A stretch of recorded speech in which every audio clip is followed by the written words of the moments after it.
Olá, me chamo Arturo Jordan, sou médico de família e comunidade e hoje vamos dar continuidade às aulas do projeto de qualidade de vida, bem-estar e felicidade no trabalho.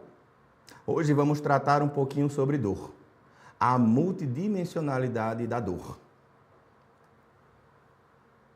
No entanto, é importante que possamos começar relembrando o que é felicidade, afinal, é do projeto que estamos tratando. A felicidade pode ser entendida como uma sensação de bem-estar, prazer, satisfação completa e duradoura ou predominância de sentimentos positivos.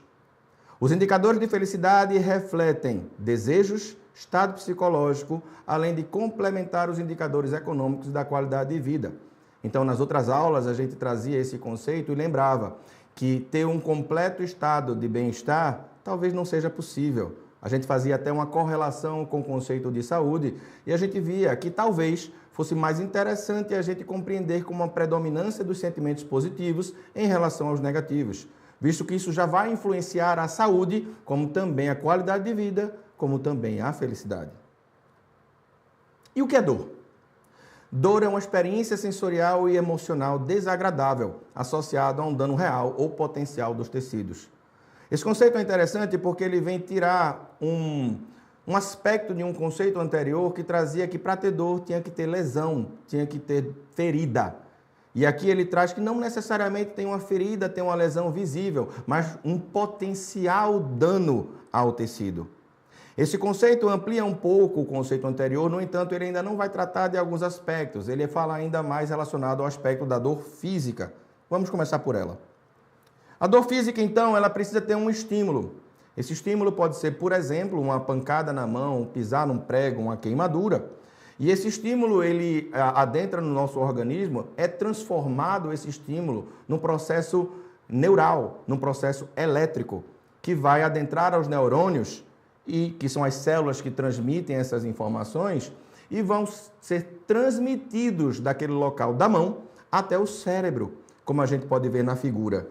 Essa transmissão ela pode sofrer uma modulação, isso é, ela ficar mais intensa ou menos intensa, a depender do estado emocional da pessoa, a depender de como foi realizado aquele estímulo, a depender do uso ou não de medicamentos, mas principalmente pela percepção.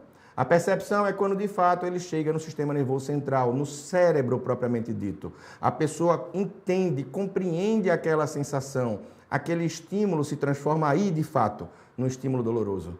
E se eu tenho alguma memória traumática, se eu tenho alguma problemática relacionada a mim mesmo, a outras pessoas, se eu estou passando por um momento difícil, aquela dor ela pode ser percebida de forma muito mais exacerbada.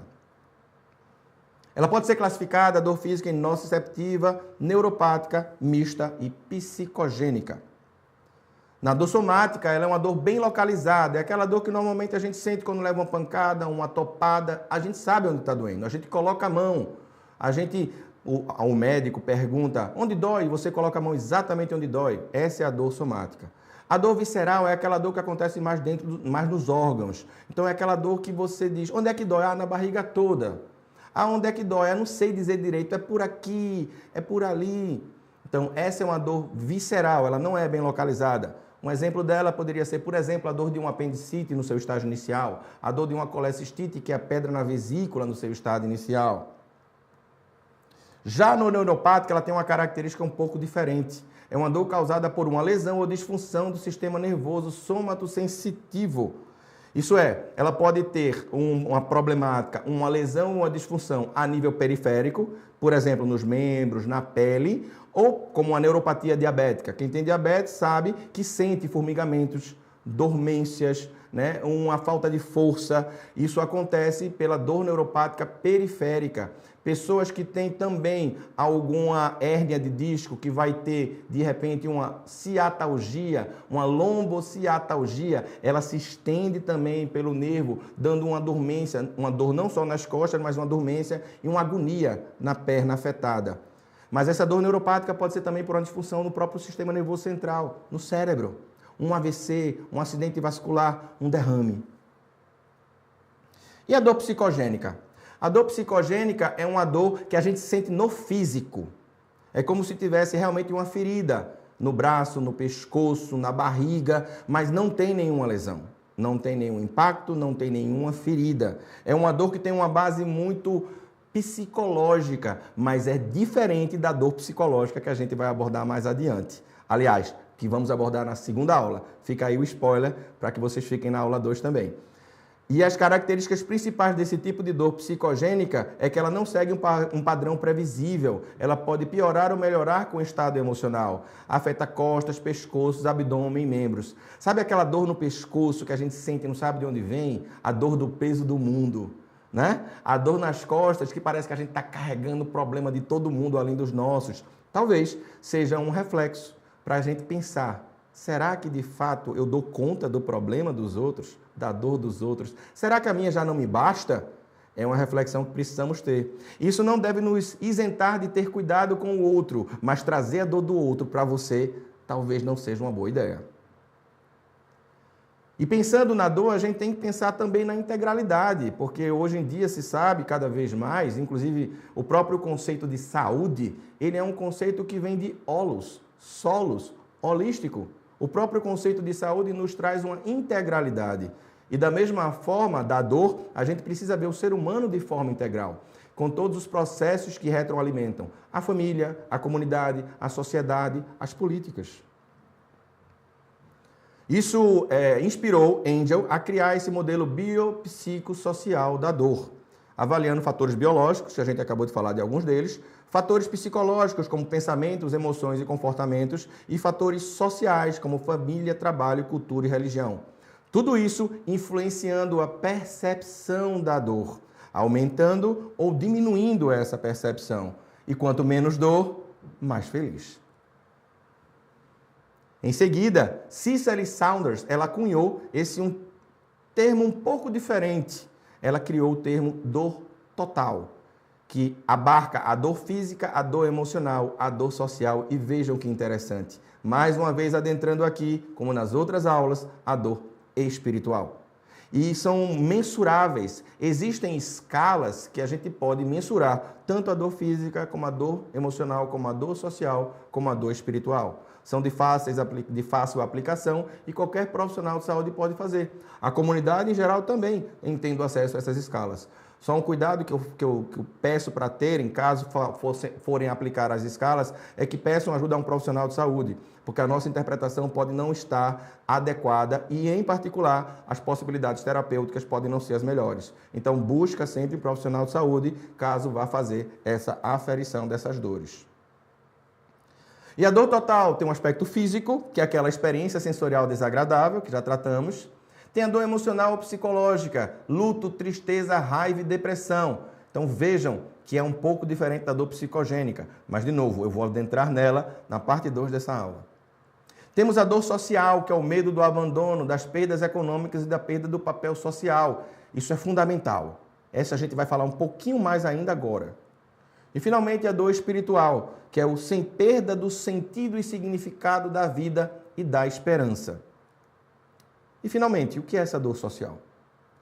Não sei se todos conhecem, mas existe a chamada pirâmide de Maslow, que nos indica as necessidades da pessoa, para que ela chegue ao ápice da pirâmide, que pode ser chamada de autoatualização ou de autorrealização. Para eu ter essa autorrealização, eu preciso passar por degraus anteriores. Se eu estou com fome, como eu vou ter autorrealização? Se eu não tenho emprego, se eu não tenho segurança, como eu vou ter um estado de autorregulação ou de autoatualização? Fica difícil, porque tem aspectos mais na base que não estão sendo satisfeitos. Então fica difícil estudar, fica difícil trabalhar, fica difícil dormir, fica difícil ser feliz. Então é preciso que a gente vá subindo degrau por degrau. E aqui as políticas públicas são fundamentais.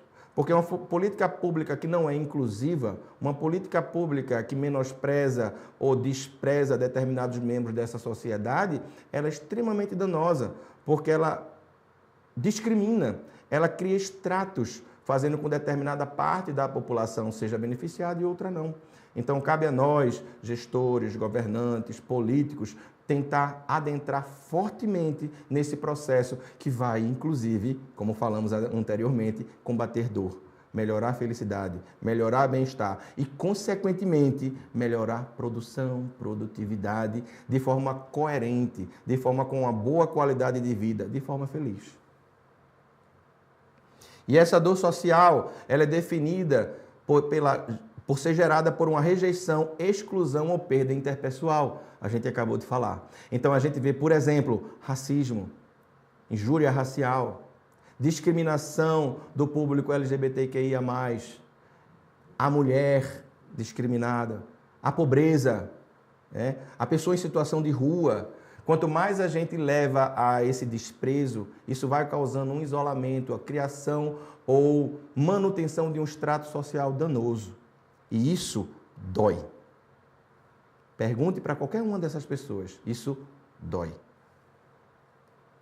Características principais que promovem essa dor social: a rejeição crônica, o bullying, o luto, a exclusão social.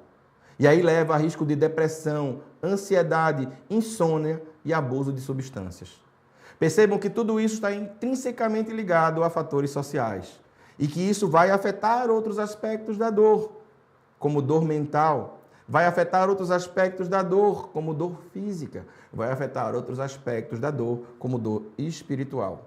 E também afeta outros aspectos da dor relacionada à saúde e à felicidade. Aqui, então, estamos finalizando essa parte 1 dessa aula. Espero que tenha ficado claro para a audiência e nos encontramos na parte 2. Até lá!